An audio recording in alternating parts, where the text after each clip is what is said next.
This episode is dedicated to Talia Lindner. This is dedicated to my friends and family for listening to me talk about the Magnus Archives for far longer than could be considered reasonable. I apologize in advance for what Magnus Protocol will do to me. You are the real heroes.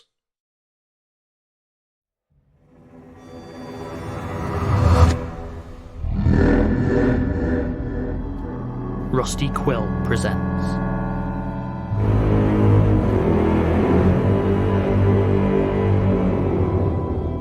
The Magnus Protocol.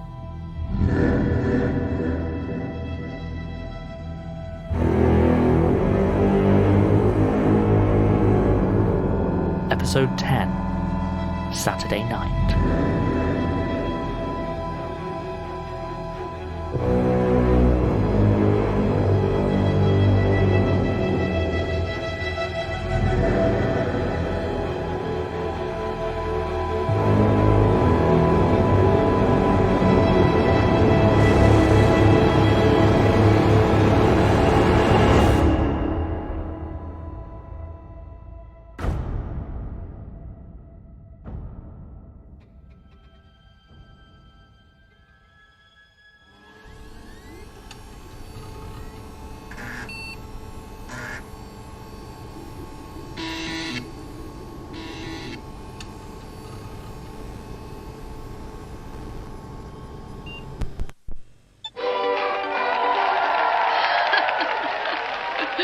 Now, I'm sure I don't need to tell anyone what that little blast of 90s nostalgia was. Mr. Bonzo's On His Way, which topped charts for over 11 weeks. 12 weeks. Smashing the record for TV time music and launching a merchandise empire. Well, today I'm here with the creator of Mr. Bonzo and former host of Saturday on 6, Nigel Dickinson. It's an absolute pleasure to be here, Geraldine. Nice to be on TV again. It has been a while, hasn't it? I've kept busy. So, 25 years since Mr. Bonzo's debut. Why don't you tell us a little bit about how it all started? It started as a joke. Channel 6 approached me in '94 to be the host and frontman of their Saturday night variety show. It was a risky move back then, of course. Channel 6 had only existed for a year, and I wasn't exactly a household name. I was part of the BBC's family programming, but I was hardly top of anyone's list. Still, Nigel Dickinson Presents Saturdays on 6, or Nigel's SOS as they started calling it, really took off. At the end of the day, it was still the same sort of variety show that BBC and ITV were running on Saturday prime time. Skits, music, interviews, some on-location features. What marked us out, though, is that we didn't take ourselves nearly as seriously as them. The whole conceit was that the set was built like an enormous comedy dungeon, and I'd been imprisoned by Mr. Six. Mr. Six? Oh, he was our fictional head of Channel 6, and I had to do a good show so I'd be released. Oh, of course. Yeah, we had a lot of fun with it. At the top of each show, I'd get a phone call from Mr. Six, who was always very angry. And he'd say he'd gotten a complaint from some busybody writing in with a name like Mrs. Salpucker or Mr. Smallprick. And then I'd be told I had to do the whole show without, using the words up next or standing on one leg or something. And people loved it. They really loved it. And where did Mr. Bonzo come into it? Yes, Mr. Bonzo, of course. Well, one of our big things was pranks. We had a whole section called You Got Buried, where we'd invite some serious public figure and make them look a bit silly, like get a famous footballer to do a bunch of kick-ups, but we'd weighted the ball. And at the end, I'd come out and say, "You've got buried," and give them this big golden raspberry trophy. It was all in fun, no guests were hurt. So, one day, my producer, Rich, had this fantastic idea. We do the whole shtick of inviting a famous person on, someone really serious, and we tell them we're going to have them do a segment with a popular children's entertainer. Now, obviously, these folks won't have any idea about what kids are actually watching, so we could come up with the most horrendous thing, claim kids loved it, and see how long it took for the guests to realise they were the joke, that they'd been buried. So I came up with this awful clown character, this big, bulbous, splotchy suit running around, screaming his own name and generally being a nightmare. Who came up with the name Mr. Bonzo? I honestly don't remember. I know it wasn't me or Rich, but at some point someone said it and the name just stuck. I don't really know what else to say about it. His name is Mr. Bonzo. I remember the first show we used him. We'd invited Gotthard Rimbaud, the chef. He was very big at the time, lots of TV appearances, a cooking column in the Times. But I think he was looking to soften his public image after the Mirror ran a story on him. I don't quite remember. Britain's snootiest chef. Ah, that was it, yeah. So after that, he agreed to do a segment on our show teaching children how to cook.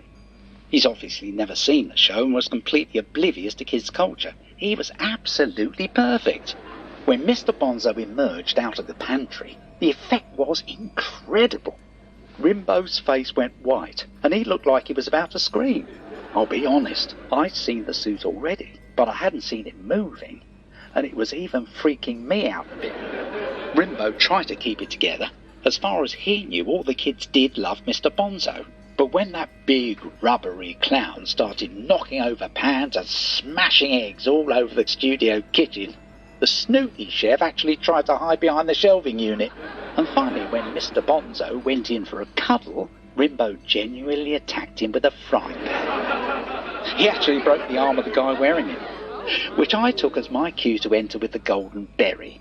And this was on live TV, don't forget. Sounds like a disaster. I thought so too. But according to our audience, it was the best thing we'd ever done. Over the next week, we got literally hundreds of letters demanding more Mr. Bonzo. Even with a broken arm? Well, there was a different man in the suit, of course. There were a few of them over the years. It was very physically demanding, and that wasn't the only injury we had with it. It actually became a sort of ritual. The newest member of the production crew wore Mr. Bonzo until someone else joined. Or until they got hit by a pan. Yes, of course. The joke couldn't last. The problem with a surprise prank is that doing it on Saturday night prime time means pretty soon everyone knows about it. And the guests knew it was coming. A couple even requested it. So the prank part of it sort of died, and he just became an SOS mascot. One of the many tormentors in the dungeon. By the end, we'd even retired Mr. Six, and it was all Bonzo. Clearly it was the right decision. The kids certainly liked him. It turned out they really did think he was hilarious. Well, the ones who didn't wet themselves anyway. There was a pretty stark dividing line between the two. Soon it was Bonzo mania. Merch sales were going through the roof. Undeserving #1 hit single actually did become a #1 hit single. And we even started construction on a small Bonzo Land theme park at one point. It was a good time. And then? And then we all know what happened. People stopped liking Mr. Bonzo. If you don't feel comfortable discussing Terence Menke, we can move on to... No, that's fine. You know it was only the last one, right? The one where he was caught? The police said there were 11 bodies in total, and his wardrobe was full of all sorts of homemade costumes. Who knows what he wore for the rest, but no. Because he was caught dressed as Mr. Bonzo, that's all people remember. The Bonzo Butcher. The Bonzo Butcher. Ridiculous tabloid garbage. It didn't even look like him. He got the colours backwards. But they still splashed the image all over the front page. Complete overreaction. An overreaction? No. I mean, it was inappropriate to show the public, It certainly had a profound effect on the Mr. Bonzo brand. Bonzo Land halted construction shortly afterwards, and the suits decided it was best to temporarily halt production on SOS. And how about you personally? Well, of course, I got death threats. We had nothing to do with it, obviously. But people can be very stupid about this sort of thing. Anyway, that was that. In the minds of the public, Mr. Bonzo had been completely changed. I'm given to understand he's still got some fans in the edgier parts of the internet. There's a meme. Yes. I was going to ask, Mr. Bonzo merchandise is still on sale via your own website. Do you feel at all uneasy about that? About what? The fact that a few sales might be from people trying to be edgy? A man's got to make a living, Geraldine, and it's not like I can tell if someone's buying a t-shirt ironically. Besides, people think of Nigel Dickinson, and Mr. Bonzo is never far behind. So it's not like it's changing my reputation. In a lot of ways, I'm more his prisoner now than I ever was on my show. And how do you respond to the more recent rumours? Excuse me? The witness statements from 3 murders over the last 5 years. I told your producer this wasn't going to be discussed. There came a person in a Mr. Bonzo costume at the scene. This interview is over. Do you think there could be a copycat? Don't contact us again. Us? It was a joke, all right? Mr. Bonzo was meant to be funny. Make people laugh. Is that so wrong? Why am I still trapped dealing with all this? Why won't he let me go? Why?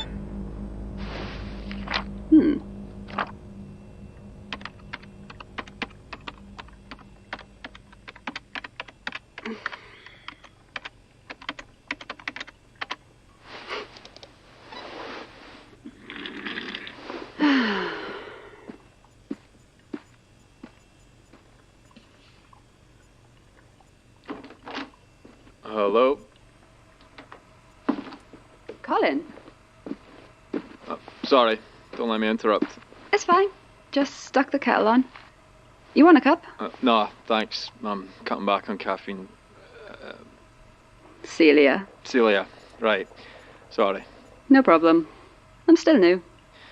Where is everyone? Gwen's on assignment, whatever that means, and Alice and Sam are following up something from a case. Right. Shame. Wanted Alice's thoughts on something. You know anything about computers? Not really. Weren't you on leave? For my brain? Yeah. Didn't work. Talked to 3 therapists. None of them even knew what a logic gate is. What the hell use is that going to be?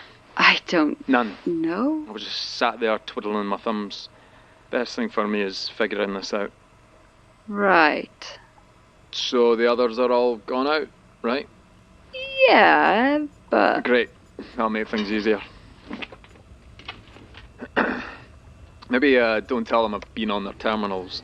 They'll only get the wrong idea. Sure.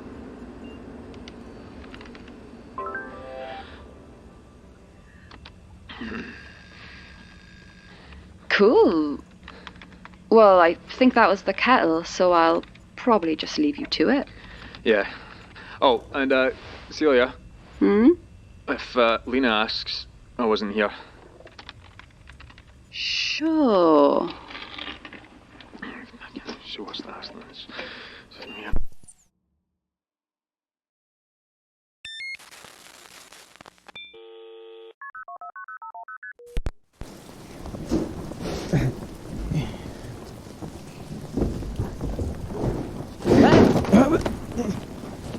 Careful. Yeah, well, that'd be easier if I wasn't digging through a crumbling, rotten ruin in the rain. And it'd be even easier if you stopped moaning and got on with actually looking around you. Touché. Although I'll point out, I still don't have any idea what we're even looking for. Is it bad vibes? Because I think I found them. Oh no, false alarm. Just a dead rat. Lovely. I'll know it when I see it. Will you? Because that sounds very suspiciously like the kind of line someone says when they don't know what they're looking for. I honestly don't know what you expect. It's a ruin. Burned wood, collapsed rooms, rubble. It's not exactly a treasure trove. If you're that bothered, you can head home. Don't let me keep you. Sam, there is honestly nowhere I'd rather be than here with you. And to be clear, I mean that in a profoundly depressing way. Like it's Saturday night and I'm choosing to hang out in a hole with you. A wet hole. And not the good kind either. Well, thanks then, I guess. Well, you're welcome then, I guess. Hang on. What was that? What? Turn back. Shine your light over... Yes. Wait, are you serious? We're getting excited over that. It'll be empty. And even if it isn't, it's rusted shut. Which means I should be able to break the lock. And find a peer-reviewed paper on all the tetanus you're going to get. You're going to cut yourself up for mulch. Got it. So, any life-changing revelations or... Mulch. Mulch, that's right. Damn it! You all right? I'm fine. Ow. Look, Sam, you asked me to come and I came. I'm sorry that this isn't the closure or whatever it was you were searching for, but I think you're wasting your time. We're just lucky this place hasn't already collapsed on us. I don't feel lucky. That makes two of us. Look, I get it, okay? It has some weird bits, I'll grant you. That carved floor in the big atrium, I don't know what's going on with that. But whatever ghosts you're hoping to bust, I don't think they're here. Sam. Fine. It's... Seriously? I literally just talked you into leaving. Please don't now tell me you've actually found something that... It's a key. Oh yeah? And you know what that means? Someone's gym bag is getting really grim, trapped in a locker somewhere. Alice! Fine. 10 more minutes. And I'm keeping the umbrella.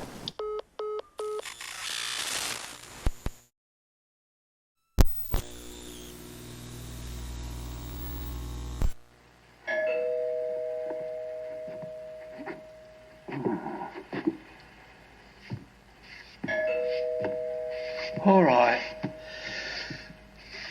I'm coming.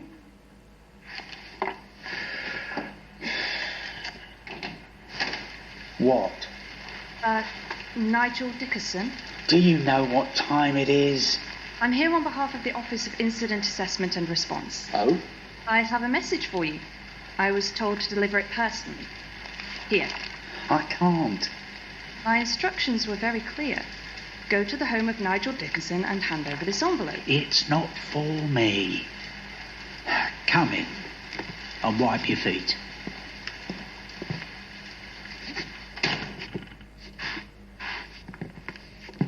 I'm sorry about this. What?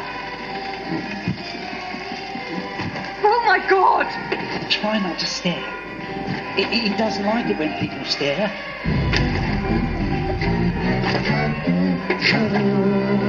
Mr. Bonzo, meet. I didn't actually get your name. Probably for the best.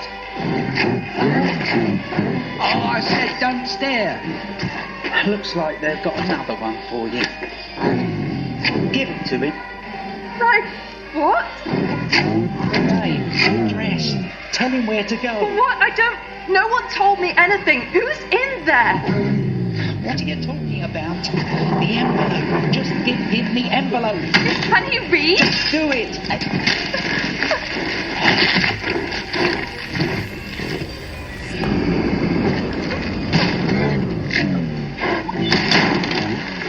Oh, thank God. That nearly went very badly. I don't... Tell the people who sent you you're welcome. Again. Okay. Now, get out of his house.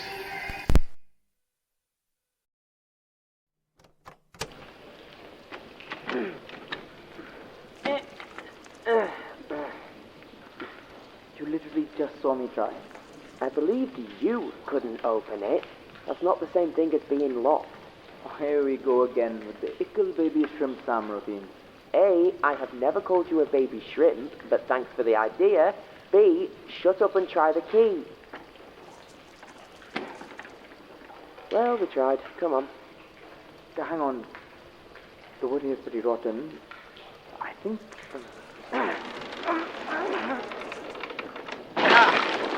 Suck it. That really hurt, didn't it? Maybe. Come here. So much for your key. We're here, aren't we? And where is here, exactly? Someone's office, I guess. Looks like it held up better than the rest. Who do you reckon Archie was? Huh? I found one of those old-timey name block things. Archipelago? I'm sorry, what? What? You're just going to skip straight to Archipelago? Not, I don't know, architect, archive. I mean, there are books, I suppose. There were books, anyway. Nice chair. I could look real ominous swiveling in that thing. I wouldn't risk it. Not unless you want woodworms up your butt. Ew. That explains the pattern on the floor. Oh, yeah. What is that? Worm tracks. Or, symbols of ancient otherworldly power. One or the other. Look, you can be creeped out or sarcastic, but not both. Watch me. Careful. Oh, thank goodness you said that. Otherwise, I would have jumped up and down on the dangerous...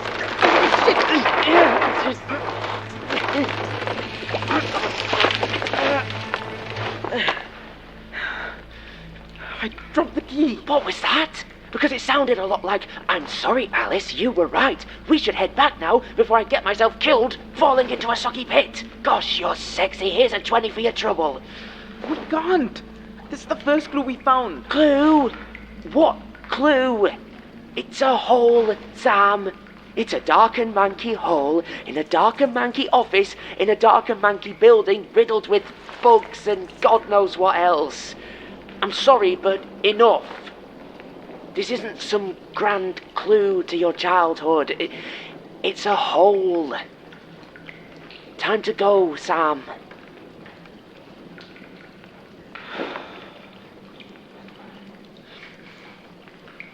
I am sorry. I know you got your hopes up. No, you're right. I don't know what I'm looking for. I have memories of weird stuff I saw here, with no context. I want to know what was happening. Why they chose us. Why they didn't choose me. Maybe find the bit where everything started to go wrong.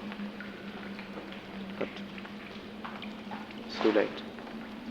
And now I'm the only one left who cares. I care. Not a lot, mind. Don't flatter yourself. But the truth is, closures for movies, mate. All we get is manky holes. You know there's a cream for that. There's my baby shrimp. Come on, let's get out of here before we fall into what I'm starting to think might be a cesspit. Oh, I thought that was you. I figured you'd messed yourself when you fell. Charming. I calls it as I smells it. Now, as fun as it is being moments away from getting our own creepy case, I could really do with a drink. You think that pub we passed is still open? Yeah.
The Magnus Protocol is a podcast distributed by Rusty Quill and licensed under a Creative Commons Attribution Non-Commercial Share-alike 4.0 international license.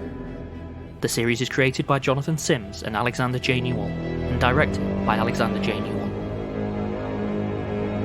This episode was written by Jonathan Sims and edited with additional materials by Alexander J. Newell.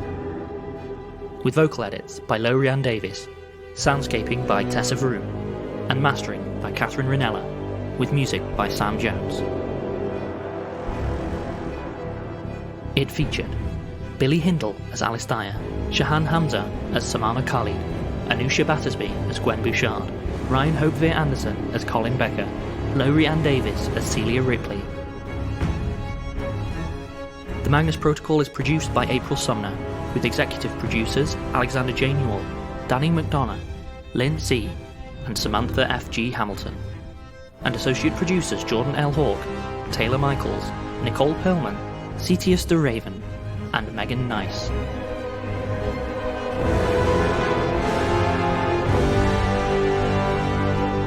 To subscribe, view associated materials, or join our Patreon, visit rustyquill.com. Rate and review us online, tweet us at The Rusty Quill, visit us on Facebook, or email us via mail@rustyquill.com.